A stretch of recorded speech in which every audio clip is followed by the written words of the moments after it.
The world of Graia is a strategically important forge world of the Adeptus Mechanicus, which serves as the primary manufacturer and base of operations for the Titans of the Legio Astraman. In late M41, the world would come under assault from a vast horde of orcs led by the war boss Grimskull, who sought to plunder the world for its vast number of militaristic resources. Given the world's vast industrial output and strategic significance, the tech priests of the world would activate a distress beacon requesting immediate support and reinforcement. The 203rd Cadian Shock Troopers Regiment of the Astra Militarum would be the first to answer this call for aid, diverting from their intended destination in order to do so. Approximately 9 days after the Xenos invasion had begun, a force of Ultramarines led by Captain Titus of the chapter's 2nd Company would arrive upon Graia, cutting a swath of destruction throughout the Orcish hordes. As the Ultramarines conducted their campaign against the Orcs, Titus and his brothers would discover that an Inquisitor of the Ordo Xenos named Drogon was also present upon the world, having fortified himself against Grimskull's forces within Manufactorum Ajakis. Drogon would explain to the Ultramarines that he had been conducting research into a weapon known as the Psychic Scourge. The Scourge, so the Inquisitor had claimed, was designed to scour a world clean of all Xenos life, and was to be powered by a capsule imbued with concentrated warp energy. After securing the power source, Titus would lead his squad towards the Calcis facility, where the Scourge itself was located. As Grimskull and his orcs stormed the facility, Titus, per Drogon's instructions, activated the device. However, much to the Ultramarines' horror and dismay, the Scourge had not purged the orcs from Graia, despite what the Inquisitor had stated. Instead, the device generated a warp rift which began to slowly envelop the world's orbital spire, allowing the Chaos Lord Nemeroth to launch his own invasion of Graia. It would be revealed shortly thereafter that Drogon was long dead, and that his corpse was being puppeted by a demonic entity under Nemeroth's control. Angered by the fact that he and his brothers had been manipulated, Titus, with the Scourge's power source in tow, would order for his men to fall back to Ajakis in order to regroup, leaving the Orcs and the forces of Chaos to face off against one another in the ensuing confusion.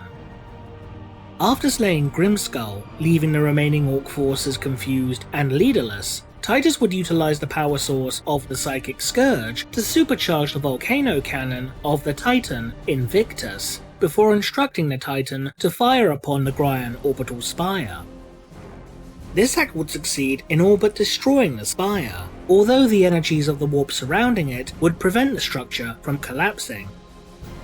Despite this, the destruction unleashed by the Titan would result in the warp rift being effectively contained, preventing it from expanding any further. Soon after this, forces from the Blood Ravens chapter, who had also responded to Graia's calls for aid, would begin to make planetfall, and the two loyalist chapters would unleash a storm of destruction against Nemeroth's forces. Titus then intended to hunt down Nemeroth and bestowed the power source to Sergeant Sidonus for safekeeping, although shortly after doing so, the Chaos Lord would enact a devastating ambush upon the Ultramarines. After slaying Sidonus with his lightning claw, Nemeroth would abscond with the power source, but not before revealing that he intended to utilize the relic in order to attain demonhood. Enraged, Titus, with the aid of Lieutenant Mira of the Cadian 203rd, would track Nemeroth down to the top of the orbital spire in order to prevent the Chaos Lord's ritual. As Nemeroth began his slow ascension to demonhood, Titus would charge at his foe, tackling him over the platform's edge. As they rapidly plummeted towards the ground, the two adversaries would continue in their duel, with Titus ultimately proving the victor, banishing Nemeroth into the depths of the warp. Titus would also succeed in destroying the power source, unleashing a burst of energy so intense that it would seal the rift above Graia once and for all. Shortly after being safely retrieved by Lieutenant Mira's Valkyrie gunship, a strike force of Black Templars under the command of Inquisitor Thrax would make planetfall, intent on taking Titus into custody. Much to his anger and disappointment, Titus would learn that brother Leandros, who he had fought alongside as part of his command squad, had leveled charges of heresy against Titus, claiming that he had fallen victim to chaotic corruption due to his prolonged exposure to the malefic energies contained within the power source, although Titus maintained his innocence.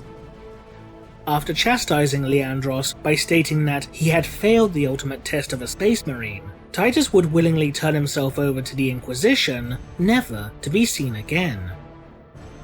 So, what could have happened to Captain Titus following this series of events?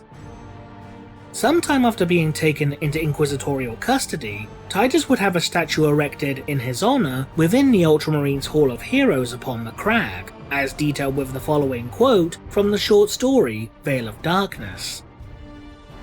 Here in the Hall of Ultramar, the great and noble were personified in statue form, and shadowed me as I walked the long processional to a place before my lord. I saw Invictus, Helveticus, Gallatin, Titus, all measuring my worth with the weight of their marble stairs. I would not be found wanting.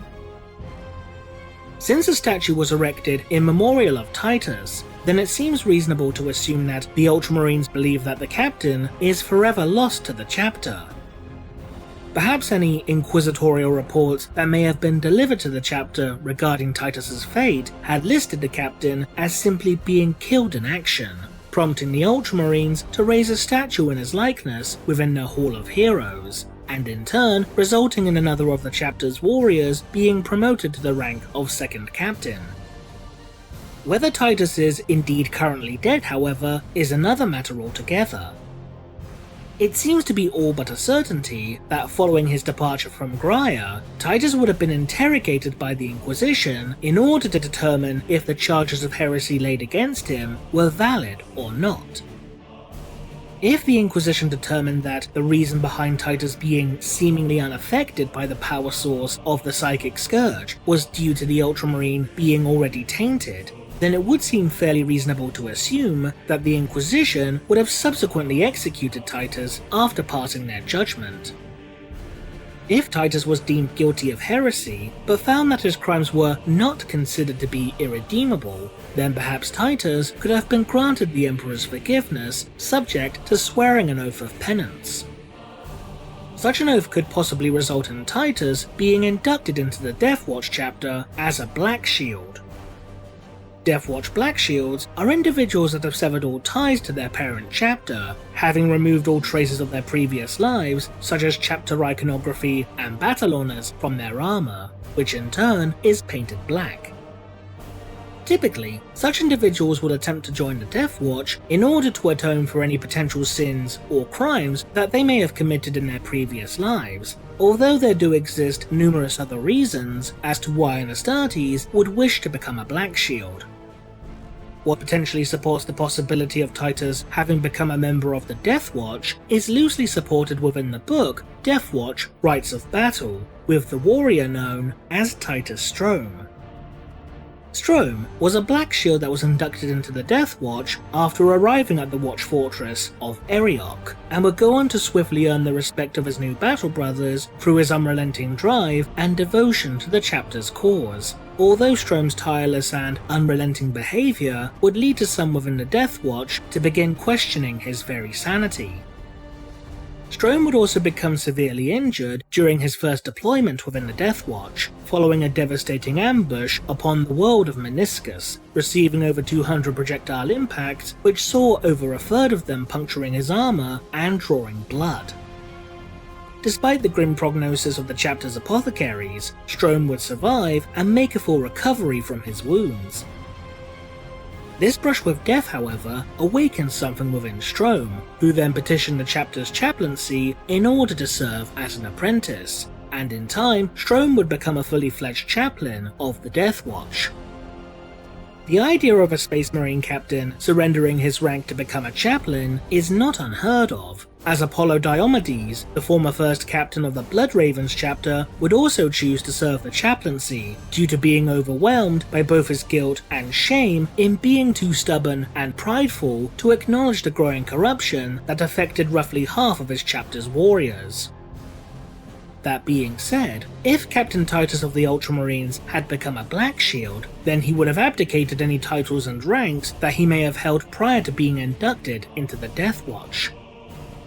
The primary problem with the idea of Captain Titus being Titus Strom is mainly due to the warrior's physical appearance. When not wearing his skull-faced mask of office, Strom is described as sporting a face that is both thin and gaunt, whereas Captain Titus, as shown within the game Space Marine, does not. Despite this, it is possible that his facial features could have been altered over time due to the various stresses, both mental and physical, taking their toll upon his body, such as enduring any interrogations undertaken by the Inquisition, or possibly even the result of an unforeseen long-term side effect of his prolonged exposure to the power source of the Psychic Scourge, in addition to his intensive daily regimen of training, fasting, and prayer. But nonetheless, the odds of Captain Titus and Titus Strom being one and the same are admittedly fairly low. Another possibility in regards to the fate of Titus is that the Ultramarine became a member of an Inquisitor's retinue, possibly even serving directly under Inquisitor Thrax himself. Since Titus is an Astartes, a warrior that is larger, stronger, faster, and more resilient than a baseline human, with decades, if not centuries of combat experience under his belt, who also appears to somehow display an inherent resistance to the energies of the warp, then this would make Titus an incredibly valuable commodity for the Inquisition to take advantage of. The idea of a Space Marine serving as part of an Inquisitor's retinue is not entirely unprecedented, for as detailed within the novel Atlas Infernal, Torquil, a tech marine from the Renegade Relictors chapter, would be recruited into the service of Inquisitor Remus Clute. It is even possible that, at some point, Titus could have even attained the rank of Inquisitor for himself. After all, it is theoretically possible for anybody to become an Inquisitor, providing that they have the approval of 3 other Inquisitors or a single Inquisitorial Lord.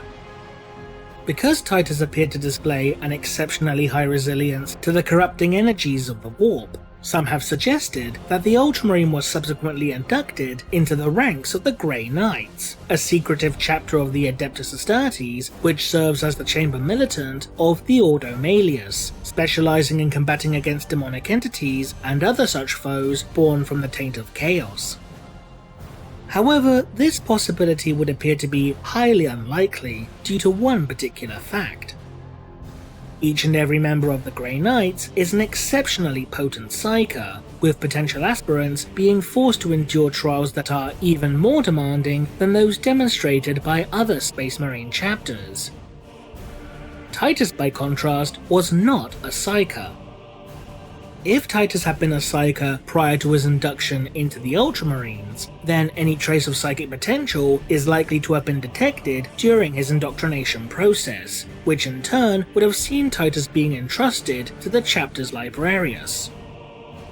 Since Titus was originally a rank-and-file battle brother, before ultimately being promoted to the rank of captain, this would indeed strongly suggest that Titus was most certainly not a psyker. Admittedly, it is potentially possible that Titus's exposure to the energies of the power source could have awakened some trace of latent psychic potential within him. But if this were indeed the case, it still remains extremely unlikely for Titus to be inducted into the Grey Knights, due to not only his potential abilities being raw and unhoned, but also because of the fact that any potential Grey Knights would need to be trained from childhood in order to be capable of utilizing their gifts at the level of skill demanded of by the chapter. The final potential possibility is that Titus escaped from Inquisitorial custody and is currently roaming the galaxy as a rogue Astartes. While this would appear to be a fairly plausible assumption, since the Ultramarines had erected a statue in honor of Titus within the chapter's Hall of Heroes, it seems rather unlikely for the Ultramarines to honor a warrior regarded as a renegade at best or a traitor at worst in this manner. Regardless, the true fate that befell Captain Titus is likely to remain forever unexplained. What do you think? leave a comment below, and thanks for watching.